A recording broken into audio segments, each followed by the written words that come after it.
Hello. Hi, everyone. Thank you so much for coming and celebrating Brain Injury Awareness Month with us. Can everyone hear me okay? Okay, great. So we have David Jevotovsky here today to speak to us about his experience after having a traumatic brain injury. I'll give you a quick intro and then I'll let David take it away. So I first heard of David because he is the son of my mom's old friend from college, I think. I think I told you high school, but I think it's college, I'm not sure. We sort of followed his story at the same time that I was on my clinical rotation on a brain injury unit. And so as I was learning about brain injury, he was unfortunately experiencing a brain injury, and he had, a page set up, and we were sort of learning about all the updates and everything he was going through. And then we just kept following him and learning about what was going on. And so when we started talking about what we wanted to do for Brain Injury Awareness Month, I immediately thought of him and thought, what an interesting person to come and speak to us and talk about his experience and what he's been doing since and how it's impacted him and how he's impacting others now. So without further ado, here is David.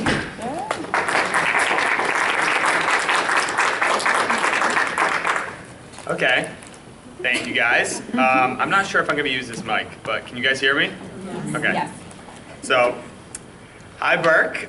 Thank you guys for having me here. I'm so honored to be here during Brain Injury Awareness Month. So I figured we'd start off with the one thing that I know you know about me, my brain injury. So I could blame that brain injury for the brutal honesty that's to come, but if we're being real, that's just who I am, and it's who I've always been pre-brain injury. That just hasn't changed. Like, I was in the hospital waking up, and that's when people were like, oh, like, good, David's back. He's being funny and sarcastic. But in return for my honesty, I do ask that you guys all just settle into your seats, eat your food, be curious, open your ears, and just listen. If you have any questions, feel free to take out your phone, write it down. I don't care at all. And no question whatsoever is out of bounds. I've gotten some crazy ones, and I encourage them because I'm extremely open and I'll say anything. But really quick before I get started, I did want to give a little bit of a disclaimer because I'm going to be taking a hard look at, I've given a similar talk before, but this is the first time I'm talking to healthcare providers. And I'm going to be taking a hard look at the healthcare system through the lens of my injury, and I myself am a part of this group that I'm going to be challenging a little bit. So that's a little bit of a tough line to walk. But above all else, I do want to thank all of you guys because my team of doctors, nurses, therapists, everything, were so instrumental in getting me to where I am right now. And for that, I'm so forever grateful. So, I thank you guys, even though you didn't give me personal care, knowing you guys are doing the same for others is immediately you're on the good list. So, okay, so who am I? I gotta be walking back and forth. So this is me before. So my name is David Jevotovsky. I'm a 24-year-old living in New York City right now. I'm in my second year of medical school at NYU, which for me means that I'm spending time actually in the hospital. So I recently transitioned from theory to practice. I spent many years in the classroom, now I'm out of it, and I'm finally starting to learn how to care for the patients and how to best guide them through their illness, their injury, whatever it may be. So knowing that I'm a TBI survivor, you can understand the, irony in this role. Because I'm a provider, but I'm altogether too recently familiar with the role of sick person or patient. So that kind of hits close to home. So it wasn't until a year and a half ago that I began to truly understand what it meant or felt like when your well-being was entirely in the hands of other people, and strangers, nonetheless. So in September 2017, I was biking around Manhattan. That's how I got around everywhere, city bikes. Save money, easy exercise, But I didn't wear a helmet at all. So I'd carefree, zip through the streets, past the lights, between the cars. And that September, a casual bike ride on the sunny day, like beautiful day. I was like, what am I gonna do? I'm gonna go for a nice bike ride. Well, that turned into my parents' worst nightmare. So I was hit by a car and sustained a traumatic brain injury, or TBI. And that sent me to the ICU for several weeks. So today I'm here not only to advocate for the use of helmets, which is an important lesson we learned in kindergarten that we seem to forget, but also to share some of my experiences, answer any questions that you guys may have. And also, I hope that I serve as a reminder to all of you guys as providers that we can just as easily be on the other side of this story. Because before this, I never thought this would happen to me.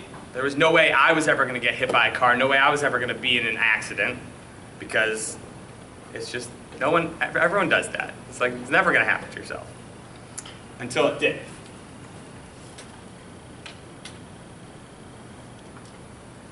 So here's me, looking fly. So most people, maybe not all of you guys since you're all in the healthcare field, but see pictures like this and become a little uneasy. But I need to show these pictures in order to pay homage to where I was so that I can celebrate to where I am right now and illustrate how it kind of informs my future career. So there's two stories I could tell, really. The first one is the one kind of like this, where the accident completely changed my life and it ruined my life plan and my career and everything. And the second one is the one with the happier ending. The one where this total wrench is thrown in my life plan, my career, but it ultimately, illuminated the way that I could connect to my work and really understand it. So path one, on the left, I could be up here saying this accident ruined me, but on the right, path two, instead, I propose that has laid the foundation for perhaps a more wiser, more compassionate, more informed provider. And that's why this is an experience for which I'm really grateful for. I'm lucky that I am how I am right now. Not everyone that has TBIs gets here, but I've learned an incredible amount. So this was me, but I did improve. I was brought out of a coma after several weeks, and I started to move. Can you kiss my hand?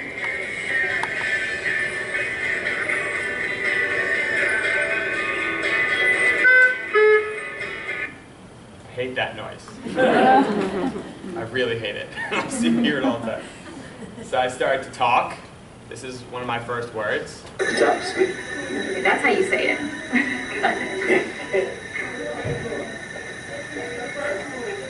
How does your voice sound? How's my voice sound? Yeah, how does it sound to you? Fucking pathetic. Can you hear what I said? My parents love that. And then I started to walk. Bring your head up, though. Can you look at me, David? David, look at me. David, look at Arena. Keep going. Look at me, so that you stand straight. Great. Good job. Look up. Look up. Awesome. You see my legs? It's a little dark, but I have Aviva's chicken building your legs. back, It's crazy. and I'm building your front. David. So, and thank God I started to eat again. There's my first meal. Apparently I scarfed it down so fast my friends and family were all taking bets whether I was going to puke or how soon I was going to puke. And then also of note, a nurse in the ICU gave me this pretty awesome facial hair. So now that you guys all know a little bit about my journey, the question becomes, what insight have I gained from the process of healing, from going down that, that second path, that choose to move on, and how can it inform my career? So I want to take a moment. This is a little corny, I know, but if everyone could close their eyes, do a little visualization exercise here. Imagine waking up in a hospital. You don't know where you are at all. You're absolutely alone. You don't know why you're there. You have no idea how long you've been there. You hear the sounds of, beeping machines. You see tubes coming out of those machines. And those tubes head right on into you. You're uncomfortable. You feel unimaginable pain. Terrifying, right? You guys can open your eyes. So, I have a question. Does anyone want to volunteer? If not, I'm going to call on one of you. So, I'm not going to tell you the question yet, but it's pretty simple. Okay. Yes. What's your name? Carolyn. Nice to meet you. What do you think is the scariest thing about that? What I just said. Other than everything, probably not knowing where you are. Not knowing where you are. Yeah, it's crazy. I have a bunch of quotes that my family and friends wrote down because they thought it was funny. There's one of them was like, David, because they do the mental status exam, they ask you like where you are, who's the president, and I thought I was in Florida because it was nice outside, and then they said no, and I was like Georgia, and then I had no idea. It's crazy, frustrating, and really scary, especially when you're in all this pain. So my overwhelming, I agree with you, but the point that I'm trying to make with this is actually most people don't think that what is perhaps the most frightening thing is being alone. Like, I woke up surrounded by who knows how many people. At least 15 people in my room from the first memory that I've had. So my impression of the first few days in the hospital was this. It was extremely disorienting, but as I said, I'm not so sure I ever experienced real terror due to the simple fact that I was surrounded by my friends and family from the very earliest moments of my care. People legitimately would drive hours, because I live in upstate New York, or I'm from upstate New York, in Rochester. They drove 6 hours to see me. Sometimes I'd even turn them away once I got there, once I was out of a coma. That was funny. I think this one couple came, they drove, they were so excited to see me. David, how you doing? How you doing? I was like, good, nice to see you. Who knows if I even knew who they were. This is also, I don't remember any of this, but that's okay. This is what I was told. And then I said, thank you for coming. Please leave. So I would do that, but I still found comfort in the support that everyone showed, because it lightened the grim tone of the ICU room or the rehab room or the couch that I laid on in my house for months afterwards. My father, as was his custom in this room, he used the excuse of this steady stream of guests to practice his stand-up comedy. He's a funny guy. So he was determined to keep people's moods just 5% lighter each day because he doesn't really know how to deal with this kind of stuff. So, for example, here's my friends from college, a bunch of my friends from college. There's me in a coma, and they're smiling around my body. So that's my father, and my mother slept next to me in the hospital, lumpy chair, not even a bed for a while, for 2 months every single night. And they would come multiple times a day, multiple times a night to wake her up for those 3 a.m. x-rays to make sure I wasn't getting pneumonia. And at a certain point, they just started throwing the lead vest on her instead of waking her up. And these are the types of things that I remember my family doing. And friends, though.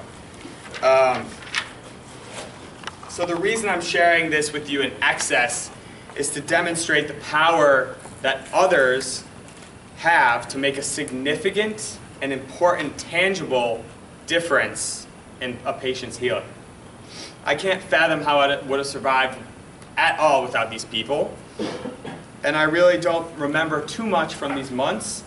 But what I do remember is I never had to face the most difficult part of a tragedy, loneliness. That never was once a problem for me, and I'm so lucky for that. And in that way, my support system saved me, so to speak.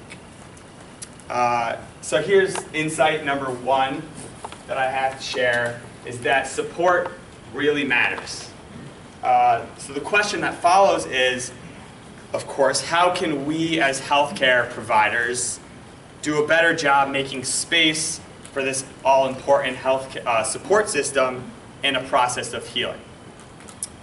So, I'm saying like include the support system a little bit more, but the problem that I immediately recognized with that is, as a doctor in training, I know the frustration of having family members or friends in the room in your session.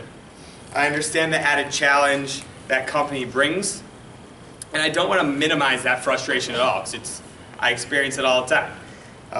Because when you're trying to do your work, the last thing you need getting in the way of your goals or your patient care is, an anxious aunt or a worried girlfriend or something like that. But instead of seeing family and friends as hindrances or obstacles to our sessions, let's all look inward to a place of compassion and think, is there really a way that we can include this person in my care? Maybe not every day, but maybe just this one session or plan for one in the future. So for example, at inpatient rehab, I remember my physical therapist, putting my mom at the end of the hallway as a goal for me to walk to, even if she was supporting me. Or one of my speech therapists pitted my dad against me in some brain games, and he started like making fun of me that I wasn't, doing well enough, and that but it lightened the mood and it made it easier, more enjoyable. And I have so many stories like that. So my therapist allowed and encouraged my support system to fit in kind of organically into my recovery, so to speak. I know that it's easier said than done, but I do challenge all of us to reconsider the notion that one-on-one is the best thing for the patient. I may only be partway through my training personally, but if you ask me, it seems like it's pretty aligned with goals of care. So now, if you guys could all imagine again, you don't have to close your eyes, but put yourself back in that hospital bed. You're confused, you're alone, you have no idea what's going on, you're in pain. Okay, let's say you're not alone. You had friends, but they left, and now you're left there to your own thoughts. And you shift your weight, and you feel a twinge of pain on the back of your heel. And you're like, oh yeah. You're reminded of the fact you have pressure ulcers on the backs of your heels from being in a bed for so long. Of course, there's holes in the backs of your feet, right? You've constantly voiced your concerns about them to nurses, to doctors. Your whole support system has voiced the same concerns, really to anyone that would listen whatsoever, but frustratingly, nothing has been done. This happened to me, obviously. So this is kind of insight number 2. Transition into the fact that we should all pay attention to the details, the little details, because not everything is always as it seems. And I recognize that seems a bit ridiculous. It's, I'm familiar with the concept of triage. Pressure ulcers, like, stop complaining, David. You had a frickin' traumatic brain injury. You got to prioritize the problem list, and who cares about the damn pressure ulcers? But aside from the fact that these, minimally important ulcers on the back of my feet prevented me from wearing any sort of shoes with backs through months of upstate New York winters, that was frustrating. But if we're going to separate that issue, the fact that it wasn't handled is a completely on its own separate problem. So if you pose the question, what made my relatively minor complaint of my pressure ulcers important, the answer is that I cared about it, and I asked about it, and it mattered to me, right? Months later, it's still the thing that I'm in front of all of you guys, and when I was home, for months now, I'm still complaining about it, or bring it up. I don't complain about it anymore, but I hope you don't think I'm complaining. But I'm bringing it up, right? So it clearly impacted me. What I'm saying is this: we need to modify how we triage a little bit as healthcare providers. because medical urgency is, of course, still number one. You don't want to skip that because we need to ensure we're not, killing our patients at the end of the day. But we should treat a patient's own desires as a close second on that list, because the small problems can also have a lasting impact. After I woke up in the ICU, I had a bit of trouble breathing. I was clearly had trach in, I was intubated, and I couldn't exert myself at that point without gasping for air or speak long sentences at all. So if I was talking to you right now, I'd have to stop and go and make that kind of noise. I can't even recreate it because it was terrible. At rehab, my friends came and visited me, and they'd mock me for sounding like Darth Vader. My girlfriend said that so much. And my doctors and therapists, when they heard that, they dismiss it. They dismiss all of my parents and I's concerns. No one ever seemed troubled by it whatsoever. But this stridor, this high-pitched sound that I had with inhalation is always an urgent medical problem requiring further workup, always. 3 months later, I'm discharged from all inpatient services and forced to march my own tushy into an ENT's office to say what's going on here. Now, he sent me to radiologists, and what's the result? My airway is 3 millimeters.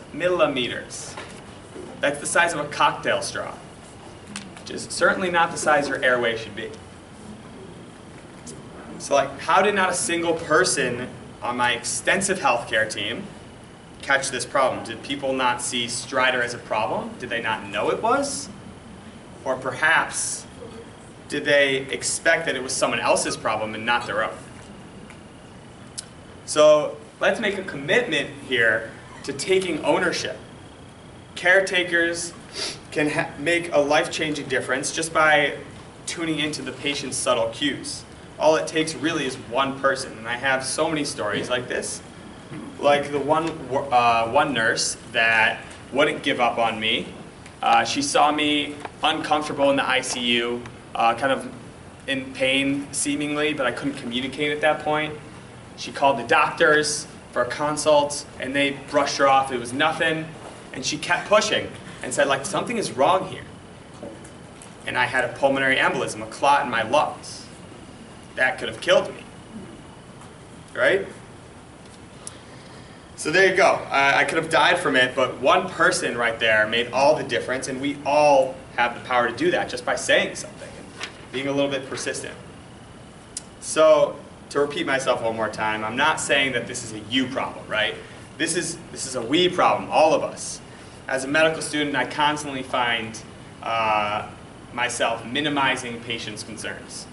It's who am I to, little things that seem just especially in comparison to a brain injury, it seems like why are you complaining about your arthritic fingers? That's a little annoying. Sorry. That's just the one example that comes to mind. But what I'm now reminding myself consistently is, who am I to say that this person is dramatizing the issue? And who am I to say where this is going to go? Where is it going to take us down the line? And it's so easy to forget this. So easy. So I do try to remind myself every day before I go, or in the instance that someone has arthritic fingers and is really complaining about them, that that matters to them, and so it matters to me, right? So I challenge us all to remember that we're never in this alone whatsoever as providers. Our best allies in the goal towards healing or saving lives or whatnot are the patients themselves. If we prioritize to listening to, learning from, empowering, collaborating with patients, the combination of our knowledge as doctors and therapists and any provider, and the patients knowing of everything that we cannot see, will certainly lead to the best care. So lastly, insight number 3 that I have to share is that trauma is often invisible. So experiences like the one that I've described can be so frustrating to patients who undergo them. It makes the consequences of their injury drag on, and believe me, that does not do good things for your mental state. It just seems never ending. Put another way, injury often catapults you into a heightened emotional state. Even if those around you don't realize it, and even if you yourself don't realize it. So I came to terms with this firsthand during my healing process. At a certain point, I realized that no matter how hard a person tried, they couldn't understand fully exactly what you were going through. I had had my independence ripped away from me. Yes, at a certain point I was out of the hospital, but for 6 years I'd lived before that, away from my parents. That means I'd wash the dishes when I wanted to. I cleaned my room to my liking and not to my mother's. And I didn't have to be watched on a camera when I slept at night. My parents could not possibly understand what I was struggling with, and neither could my friends. When they tried to show support, I would often be overcome with this wave of irritation. And the thing that got under my skin the most is this. This is just a personal thing. Everyone's different, of course. Baby steps. It's all just baby steps, David. And several people told me this. When people would say that to me, it would frustrate me to no end. I hated it. Sure, I was making incremental progress. I was making baby step improvements. But the baby step analogy did absolutely nothing to me. If anything, it alienated me a bit. Who wants to have to take baby steps when you're in your 20s, used to taking leaps and bounds, right? That's just not, baby steps is not on the table, ever. So my baby cousins came to visit me once, and seeing them finally connected these dots for me. Physically, I'd left the hospital, but I still couldn't walk independently. My head was killing me, and at a certain point, all that support that these people, my friends and family, were supporting or were providing for me, just felt like babying, really. So as you can imagine, going from a fully functioning 23-year-old to a semi-functioning 3-year-old was pretty frustrating. I was legitimately spoon-fed. I was held as I took my first steps, as you guys saw. I was unable to get out of the bed at night to go to the bathroom alone. I had a babysitter every night, you know. It's not that anyone did anything wrong. In fact, everyone did everything right. But all my friends and family were inherently wrapped up in my life. They've known me for years, right? These aren't people I just met. All they wanted from me was to get better and to improve. So that's why they didn't do anything wrong. The intentions were there.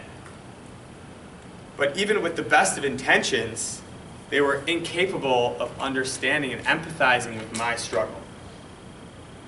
It wasn't until I attended this thing called a Love Your Brain retreat. Love Your Brain's this organization that I'd love to talk about after this. That things started to connect a bit. So this retreat was specifically aimed at bringing together those healing from traumatic brain injuries. And that's when that void of understanding began to fill. The people I had met before, or at this retreat, had accidents before I had. I was like the baby of the group, right? So that was actually good because they had more time to be frustrated. They had more time to learn, to adapt, and to cope. So we exchanged stories of, times of frustration, strategies for coping, and most importantly, probably, our phone numbers and contact information when you needed someone to lean on. I kind of think of this, I don't know if this is out of bounds, as like an AA for brain injuries. And just like Alcoholics Anonymous, a key principle is that there is resiliency in connectedness. And though I want to maintain the opinion that all traumas are different and distinct, at times the best support is from those who have experienced similar hardships. And that's what I was fortunate to have found at Love Your Brain. So reflecting on these points, my emotional turmoil, loss of independence, baby steps, Love Your Brain, we arrive at the most important point that I hope you guys take away from it. Like, this is probably one of the most important things in life, is that trauma is often invisible. Lots of people look at me and they say I'm normal. But I don't feel what they may perceive as normal. I am normal, but I'm also different. When I moved back to New York to restart school, I was shocked at the amount of times people would ask me, so you're 100% better, right? I even got this question from some of my closest friends, and originally I was thinking, do they really think that just because I can walk normally, because I can talk normally, that I'm 100% better, that this had no residual effects, the brain injury? Come on. The injury has, in good ways and bad, infiltrated every minuscule aspect of my life. This is not some little paper cut boo-boo that you just, put a Band-Aid on or not and it gets better. So how can this be useful information to us all as providers? Firstly, we have to realize that support is important, but love can sometimes be counterproductive. This is where we as providers can help fill in the gaps, because we are fortunate to have the uniquely and underappreciated ability to provide care from a more objective standpoint, kind of like a third party. We can better understand how challenging it is for a patient to be stripped of their independence, and how that sometimes other trying their best to help is really making the patient feel powerless. We can allow patients the space to just be frustrated, angry, upset. And we can help caregivers understand this. Sometimes more than needing to be fixed, to be helped or managed, the most needed thing for patients is really just for them to be granted permission to be exactly as they are. Broken, tired, all of it. And that's what I found in the Love Your Brain people. It's kind of like this non-therapy third party that just got it. As providers, we're in this sweet spot. We care, we understand, we've seen other people go through this. But we're not too personally invested. You don't know these people all your life, hopefully. And that means we're in the unique position to help our patients seek out ways to rediscover themselves beyond the hospital. I'm talking about some sort of concrete project that the patient really wants to take on that has absolutely 0% to do with rehabilitation whatsoever. For me, it was things like working to regain and maintain my medical knowledge, or doing something crazy like running the marathon. If nothing else, these goals provided something else to do besides the healing process. Goal setting has a really crucial role in patient care and its ability to distract, to motivate, and just redefine who you can be. So here I am today in front of all of you, 17 months after I was hit by a car. I'm not perfect. I'm no different than any of you guys, or rather just as different from you as you are from the person sitting next to you. I want us all to reflect on how we can interact with patients. Let's challenge ourselves to redefine the boundaries of care. How can we best include the patient's support, the patient themselves, or third parties into care? Although difficult, let's try to remind ourselves that each day before walking into the hospital. So everyone take a quick look around. I think it's important to take a moment to recognize that you guys are all the people that help patients make these miraculous transformations. You helped me get here like this. On days when the job can feel mundane, routine, and that coffee just is not strong enough, don't forget that. recognize how much your, like 10th swallow test, or your third time explaining how crutches work, for example. How that might mean something more to the patient than it does to you. There's an entire universe that is seen and felt by our patients that may not register with us as providers. But that's one of the beauties of healthcare. For us, what's just another day at work can be the beginning of a whole new life for our patients. Thank you guys very much.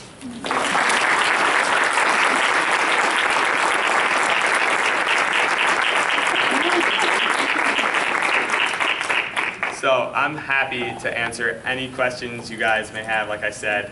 And of course, afterwards, you can come and ask me personally if you don't want to ask in front of other people. Yeah. Do you feel like there was a specific moment or experience where you went from just being like a brain injury survivor to also being an advocate, or did that just sort of happen with time? So it kind of happened. So the question was there a moment that I kind of transformed from TBI survivor to advocate? I guess it's kind of happened over time, but once I was sitting on the couch and had nothing to do, I had a lot of time to think, and I was like, what am I going to do now? I feel like I have to tell kids in schools to wear helmets, or raise money for something, or write a book or something. And it's not like I was completely better or anything at that point, and I wouldn't say that I'm completely better. As I said, I'm just like different. But slowly, I guess, my uncle came into rehab one day, and he was flying off to New York to run the marathon, and he was like, next year, David, you're gonna do this with me. And I was like, sure, Uncle Eli. Like, I'm like, can't walk alone at this point. No, not a chance. But we entered the lottery, which has like a 5% chance of winning it or something. And then I remember the day that I got the email that I was actually accepted through that lottery, and I just laughed very hard. And then I took that opportunity, I reached out to Love Your Brain, which is the organization that I've become pretty involved with, and started raising money for them for the marathon, and then went to their retreat, and I said, like, this is so important. And then since then, I haven't looked back. How much money did you A lot. Yeah. How did you get connected with Love Your Brain? Yeah, so Love Your Brain is, so for anyone working with brain injury people, I think it's actually an incredible resource that you guys should be aware of. There's a documentary, this is how I became connected with it, on HBO. It's called The Crash Reel. So I don't know if any of you guys know who Kevin Pierce is. Yeah, a little bit. Most people know Shaun White. He's like the big snowboarder guy. Well, before Shaun White was, so well known, he was neck and neck with Kevin Pierce until they were training for the Olympics in for the 2010 Olympics. And Kevin went up on the half pipe and landed on his head or face. And him and his family made this movie. They started this organization. So my cousin's friend told me about the documentary. I watched it probably a little bit too soon. It was just intense. And then I always thought that I should reach out to them, but then didn't actually do that until I got accepted to the marathon lottery. Yeah. I heard Kevin Pierce last year, he presented at the Rehab Nurses National Convention, and he said that he finds himself, now he actually likes himself, he's a better person. Yeah. Have you had any revelations about your own personality or how you've changed as a result of it? Do you like yourself better? Yeah, I do like myself better. I think that there's a lot of things I learned about what's important, risks I want to take or don't want to take, how I respond to people, certainly. One of the big things I told these high schoolers that I spoke to was about how, I guess I kind of talked about it, but like trauma is invisible. Not everything's as it seems. You don't know what the person you're speaking to is dealing with. You don't know about like what's happening to your friend when they made an action that you immediately disagree with. So that's just changed the way how I kind of interact with people and understand things differently. Also, I know Kevin's really big on this, mindfulness and meditation. Started doing that a bunch. That was shockingly helpful, considering I thought it was absolute bullshit before. Yeah. Yeah. So you went from ICU to what? Like I went, acute rehab yeah. to subacute to home, and then as you transition to outpatients, what were the gaps that you know, if you could redesign the system, what gaps would you fill? Like number of speech therapy classes, or number of points of contact with Love Your Brain. I think that this is also just my personal struggle. My health came back relatively quickly because I was in like extremely good like physical health beforehand. I think that had a lot to do with it.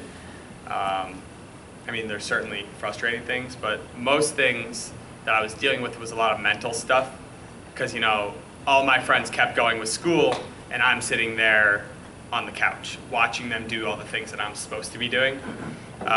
So one of the biggest things that I wanted to do was connect with someone that could like just understand at all. And as far as my care, I mean, it was pretty fantastic. Besides, you know, the fact that it took forever for them to deal with like the holes in the back of my foot, or you know, that no one told me that my throat was closed. Yeah, I'm not sure exactly what. I thought the care was awesome. Of course, all the systems have room for improvement, but I liked it. Yeah. So we would have taken your care of your heels, but what are some of the residual that you deal with? So this is actually a good point. That actually relates to your point as well.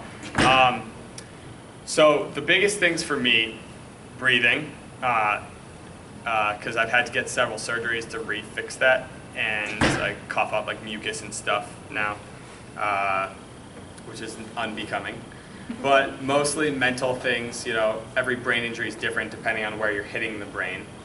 I have a lot of like executive functioning and all mild deficits, executive functioning, attention and memory, those are very big things for me considering I'm in medical school and all it is attention and memory. I'm good at the patient part, but like not so good at the memorizing stuff. So to go back to your point, my neuropsychologist, I got neuropsych tested to see where I'm at percentile-wise with all these things. And he tells me that you are in the 13th percentile for memory. It's like, I don't need to hear that at all. Like that put me in a terrible mood. And I haven't forgotten it at all. You know, every time I have trouble remembering something or paying attention to something, it's like, oh yeah, now I'm in the 25th percentile for this or 17th of that. My executive functioning was 53 and I was excited, but like 53 isn't that good. At least for where I was, you know? Yeah. Yeah. Did you have speech therapy outpatient? Yes, I did. Can I ask how long? Yeah. So I was hit September 24th and I was in the ICU like through October. Was in like 2 weeks of inpatient rehab or 3.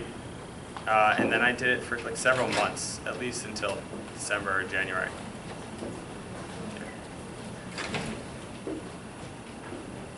Sorry, everyone has to Yeah. Okay, if you have any questions, you could get my email from Lizzie.